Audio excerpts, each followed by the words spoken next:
Your family can't experience it like you can experience it. So when I'm like, Mom, I don't feel it, that doesn't stop them from knowing that their daughter has stage 4 cancer. I'm Abby Etheridge. I'm from Arizona, and I have stage 4 metastatic melanoma. I had graduated college in 2017, and I was actually sitting in a living room, and one of my friends found a mole on the back of my ear. And it was a little discolored, and his dad's a doctor. So he's like, you should really go get that checked out because it could be cancer. And at first I thought it was a joke. And I went to a dermatologist and I got it checked, and it was stage 1 melanoma. So that was back in Virginia, the same place I went to college. And it was a shock. I was 22 when I got that. But I got it removed. They checked all of the borders. Everything was good. They, just chalked it up to stage 1. And from then on, I went to the dermatologist every 6 months for the next 2 or 3 years, and then switched to every year. So I always went to the dermatologist, always got my checks. Um, and then it was 8 years later that they found the stage 4. I'm a firefighter paramedic, and I had just finished paramedic school, and it was very stressful. I gained a lot of weight during it. It was a lot of hormones, a lot of emotions throughout that entire year. And afterwards, right after I took my final test, I felt this lump under my arm. And I had had a lipomas before, which are just like balls of fat, so I'm like, okay, I'm not thinking much of it. And I sent a video to my brother-in-law who's a PA in dermatology. And he's like, you know what, Abby, just go get that checked because with your background and your history and you're so fair, just go get it checked. And so I went to my dermatologist and I was like, yeah, I just have this little lump. It looked like a marble underneath my skin. And she's like, you know what? I bet you anything it's a lipoma because you've had lipomas before, but let's biopsy it because of your history. And it came back metastatic melanoma. Um, and then she sent me to an oncologist. She sent me to to get a PET scan. And it came back with 7 tumors in my brain, 2 in my thyroid, 2 in my lungs, 2 in my abdomen, and then 2 in my axillary region. So it was melanoma. Honestly, I didn't even believe it. I maybe had a headache once every month, and I chalked it up to dehydration because of my job. And I was just like, you know what? It's nothing. Sometimes I felt pretty, sick with that headache. Sometimes I was like, this is a migraine. I need water. But after I got fluids, I was fine. I took some ibuprofen the next day. It was okay. Just really didn't think anything of it. I mean, I was sluggish and stuff, but I felt like that was due to the excess weight and what I'd been eating, and I just wasn't very healthy. And I was like, that's why. But I honestly I've never felt like I've had cancer. I've never felt the diagnosis. I feel it now after the treatment, but I've never felt like that. So it took me a day. I think I cried harder at the stage 1 melanoma because when you hear you have cancer, you're like, this is horrible. But I was like, I've already gone through this. So this is just stage 4 and I don't feel it. So my family was so supportive too that I kind of came to terms with the fact I was like, okay, well, if I die, I mean, I die, like that's okay, but I don't think I'm gonna die from this. So, um, yeah, it was just, I mean, it was a day of emotions, and then I was like, what do I do next? I have an Instagram page that just spreads awareness because it's so shocking the amount of people getting cancer right now. It's just has gone up it's just so prevalent right now. Get yourself checked, even if everybody's like, you have fair skin and that's why. And I'm like, anybody can get it. Anybody can get skin cancer. Anybody can get cancer in general. So just always get checked. And I mean, honestly, metastatic, they're not, if you go to a dermatologist, they're not going to find what's inside your body because, they're going to check the outside. But if you feel sick, or if you feel wrong or if something's wrong, I should have gotten checked after I had my headaches.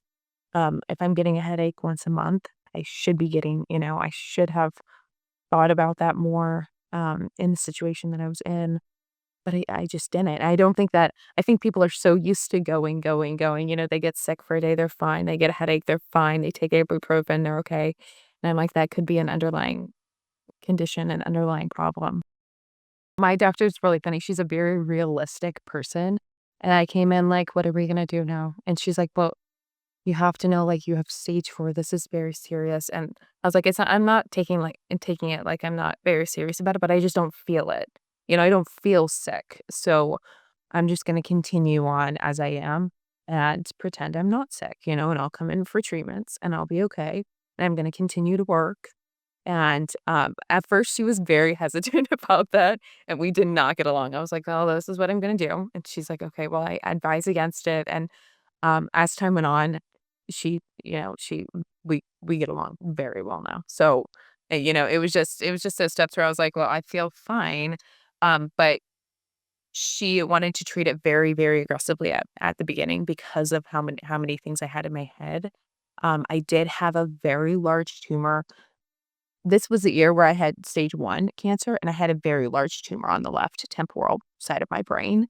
Um, so she wanted to get that right away because if it grew anymore, it would impair my vision. So they sent me for 3 rounds of radiation to my brain. It was a lot on my body. I got very sick after both of those combined. And so they took me off Yervoy and they kept me on Opdivo.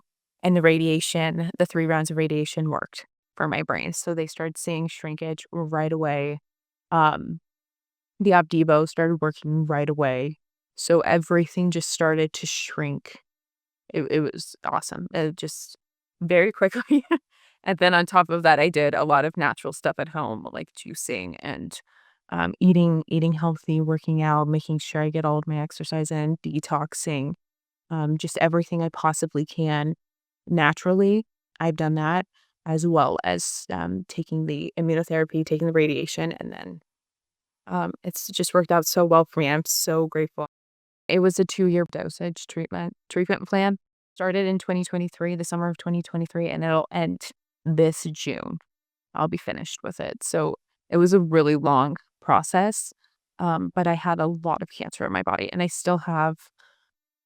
They don't know if it's cancer or not. I still have a lymph node in my abdomen that's showing dark. It's showing dark, and I guess on the scans that means it can be cancer or it can be some blood or it can be anything. But it's not inflamed at all. So they're like, we're just watching it. We're keeping an eye on it. But other than that, everything has cleared up. Everything has gone away since then. So yeah, they're really hopeful, and I'm really hopeful that come June, I'll just be in remission and I'll be good. Some of my hair started to fall out where I got the radiation. So I had huge patches of hair missing. And at first my family was like, "Well, we can just shave off your head if you want." And I was like, "I do not want that." And I was like, I'm adamant I'm not gonna have, I'm have very thick hair. So I was like, I'm just going to cover it. I'm gonna try. And it didn't work at all, but I still didn't want to shave my head. So I just said no. But that was the first portion of it, which, I was like, it's a very humbling process the whole way through. And then, the 2 immunotherapies together, Yervoy and Opdivo, they were killing my stomach. I couldn't keep any food down. I just was constantly throwing up. I was constantly sick. And I had to go in for a couple of fluid infusions because my blood pressure had dropped too low. So they took me off Yervoy, and they just kept me on Opdivo, and it has not been bad at all. Since getting it, it has not I probably get the next day or 2, I'm a little drained, I feel really sore, my body feels like I did a really hard workout. Every 4 weeks, I go into my doctor. The whole process is I go get my blood drawn, and it's all within the same building. So on the lower floor, there's a blood draw. I go get my blood drawn, and they send it to my doctor, and then I just walk straight to my doctor's office because again, it's all in the same building. And I go talk to her. She looks at all of my blood work, makes sure everything is okay. Um, which it was another I guess that was another side effect. My thyroid stopped working and my, adrenal glands stopped working, so I don't have any cortisol production or thyroid production, so I'm on medications for both of those. Um, so then I would go over to my doctor's office. She would, uh, clear me for treatment. If, like, my blood pressure was off or anything was off, she would say, "No. Like, you have to come back later." So that was always during the first portions, that was horrible because I was on both treatments and I would feel so sick, and so she's like, you can't come back," and it was a struggle, but Then I go upstairs, and that's the infusion center, and it's just a ton of chairs. There's big rooms, and there's a chair in every corner, and it's so nice. S Like, the nurses are so nice. You get to go sit in this nice rocking chair, and they're like, do you want any snacks? Do you want blankets?" And I'm like, "Oh my gosh, this is so nice." And then you just get an IV. I have an IV. Other people have ports. So it's underneath their skin where they don't need an IV. They can just have needles just stuck straight into the port. But I don't have that because of my job. It would just get infected. So I get an IV, and then it just comes in the medication just comes in a bag, just like an IV bag that they would have, and it's just hooked up, and it's on a timer. And so you just sit there, have an IV, and you have all of the snacks that you want in the bucket, and they make it so nice for you. So, and then after that, mine takes a half an hour. Beforehand, when I had both treatments, it took almost 2 hours to do, and now it only takes a half an hour with Opdivo. So, I mean, the whole day, it's a waiting process in the waiting rooms, so it could take a couple of hours, maybe up to 4 hours, but once a month, that's what I do. I'm a very religious person too. I very much believe in God, and I'm like, if God wants to take me, he's gonna take me. But I don't think he wants to. And also people get very, very scared at the idea of stage 4. They hear stage 4 and it's automatic. In my head, it was like a death sentence. That's exactly what I thought. I was like, "Oh my gosh, I'm gonna die." Like, that's the next one on the plate. But then you realize it's stage 4 is just where it is in your body. It's just a number, and that's not what that means, and I was like, "Wait, what? What?"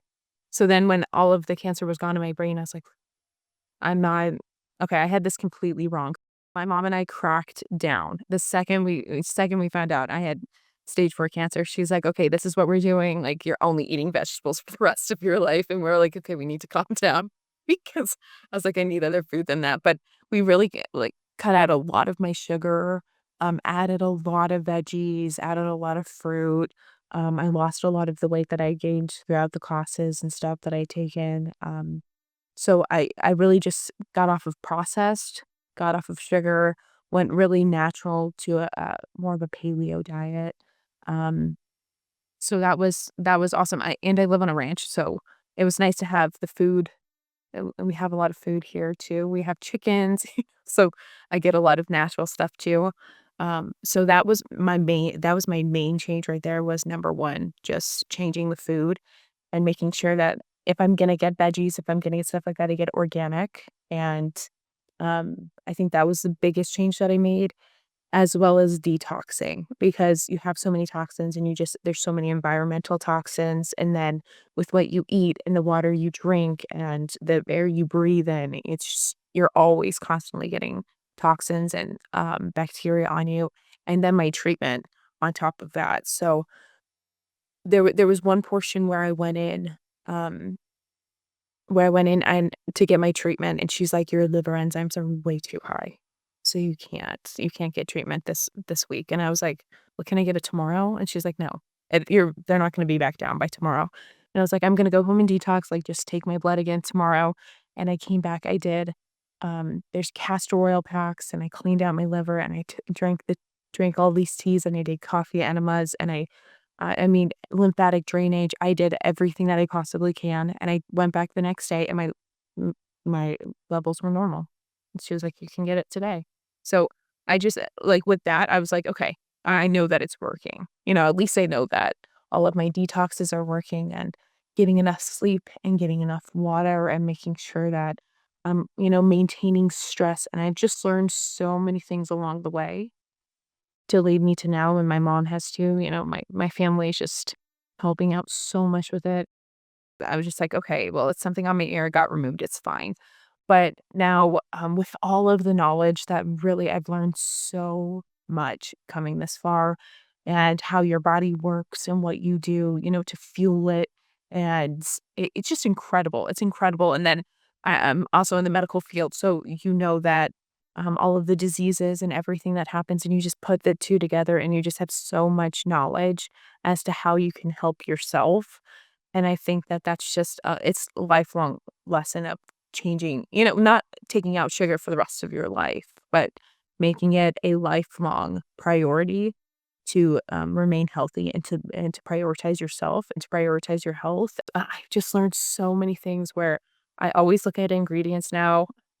I always look I always look at specific things where I'm like, no, maybe not that because it has, toxins in it. Or um, I think it's just shifted my life in that way. Any products skincare that I use, hair care that I use, anything has to be natural. So it's just, I think so. I think for me, especially, it's just changed my life drastically where I'm like, well, this is what I need. So, and this is how to make my body healthy. And I would like to prioritize that. And I mean, if God ever takes me, he takes me, and that's okay. That's okay. I mean, at least I know that I did everything I could. Your family can't experience it like you can experience it. So when I'm like, Mom, I don't feel it, that doesn't stop them from knowing that their daughter has stage 4 cancer, um, for either of my parents. So I think that was the hardest. That's still the hardest portion, although they've kind of come to my mindset now where I think she's fine. So now they're kind of on that page, but for the past, year and a half, it's taken them a long time of, Abby, let's not eat that. Let's not do that. Let's, like remain calm. You don't need stress, um, to just get me better, so I think that was the hardest portion. Or my siblings, I have 9 siblings. So, and a lot of nieces and nephews. So, and we're all very close. So, for them to know that about me, um, they've all been so supportive. And what can we get you, Abs? What can we do for you, Abs? They come down and visit me, and it's just been incredible for them. But I think that's the hardest portion for me is to know that they don't know that I know that I'm gonna be okay, or if I'm not, I'm still gonna be okay either way. Um, so I think that's number one, and then number two is just a vanity thing when I lost my hair, and I was like, I would just, like, take out chunks of hair, and I was like, this is so humiliating." That was probably my, my little vanity moment of, "Why am I losing my hair?" If you have cancer, there's always preventative things that you can do while you have cancer, and to help get rid of it, to help it not come back harder, to help you go into remission. There's things that you can do at home to help get rid of that cancer, to help cancer not be in your body. So if they want to see my page, if they want to just go online, anywhere, there's natural things everywhere that you can go. um yeah, that would be my biggest piece of advice to people with cancer, because you can heal cancer. Cancer can go away. And if you can't, just know that it's not you. It's an issue that we have in today's society, in today's culture. And as long as you try everything that you can do, that's all you can do. And then to people who don't have cancer, same thing, prevent cancer and take your health so seriously. You are your own advocate. You are your own um, health coach. You are your own person that, you're your own pep person, to give pep talks. And if you need to eat healthy, you need to be in charge of what you do, what you eat, what you say, the positivity that you have. Like, even if you have cancer, stay positive, like that's, I know cancer is it's not fun to have, and it's not, the treatments aren't fun, but, other people are going through it too. So when they look at you, be a good example for them. And for a new person who might have just gotten diagnosed, it's positivity is everything. It's your outcome, your mental health, your emotional health, your physical health.